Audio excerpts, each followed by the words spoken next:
जय श्री कृष्णा। राधे राधे। श्रोताओं, आज मैं आप सभी के समक्ष कार्तिक महात्म्य का अध्याय 10 प्रस्तुत कर रही हूँ। श्रोताओं, राजा पृथु बोले, हे ऋषि श्रेष्ठ नारद जी, आपको प्रणाम है। कृपया आप यह बताने की कृपा कीजिए कि जब भगवान शंकर ने अपने मस्तक के तेज को क्षीर सागर में डाला था तो उस समय क्या हुआ था। नारद जी बोले, हे राजन, जब भगवान शंकर ने अपना वह तेज क्षीर सागर में डाल दिया तो उस समय वह शीघ्र ही बालक होकर सागर के संगम पर बैठकर संसार को भय देने वाला रुदन करने लगा। उसके रुदन से संपूर्ण जगत व्याकुल हो उठा, लोकपाल भी व्याकुल हो गए, चराचर चलायमान हो गया। शंकर सुवन के रुदन से संपूर्ण ब्रह्मांड व्याकुल हो गया। यह देखकर सभी देवता और ऋषि मुनि व्याकुल होकर ब्रह्मा जी की शरण में गए और उन्हें प्रणाम कर उनकी स्तुति करने लगे। उन सभी ने ब्रह्मा जी से कहा, हे पितामह, यह तो बहुत ही विकट परिस्थिति उत्पन्न हो गई है। हे महायोगिन, इसको नष्ट कीजिए। देवताओं के मुख से इस प्रकार सुनकर ब्रह्मा जी सत्यलोक से उतरकर उस बालक को देखने के लिए सागर तट पर गए। सागर ने ब्रह्मा जी को आता देखकर उन्हें प्रणाम किया और बालक को उठाकर उनकी गोद में दे दिया।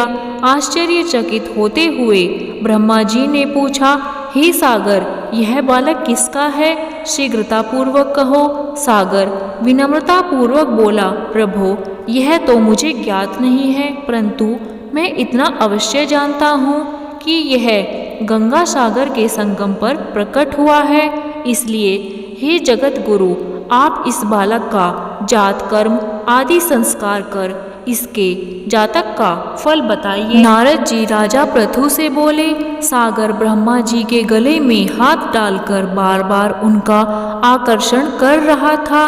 फिर तो उसने ब्रह्मा जी का गला इतनी जोर से पकड़ा कि उससे पीड़ित होकर ब्रह्मा जी की आंखों से अश्रु टपकने लगे। ब्रह्मा जी अपने दोनों हाथों का जोड़ लगाकर किसी प्रकार सागर से अपना गला छुड़वाया और सागर से कहा, हे सागर सुनो, मैं तुम्हारे इस पुत्र का जातक फल कहता हूँ। मेरे नेत्रों से जो यह जन निकला है, इस कारण इसका नाम जलंधर होगा। उत्पन्न होते ही यह तरुणावस्था को प्राप्त हो गया है। शास्त्रों का पारगामी, महापराक्रमी, महावीर, बलशाली, महायोद्धा और रण में विजय प्राप्त करने वाला होगा। यह बालक सभी दैत्यों का अधिपति होगा। यह किसी से भी पराजित न होने वाला तथा भगवान विष्णु को भी जीतने वाला होगा।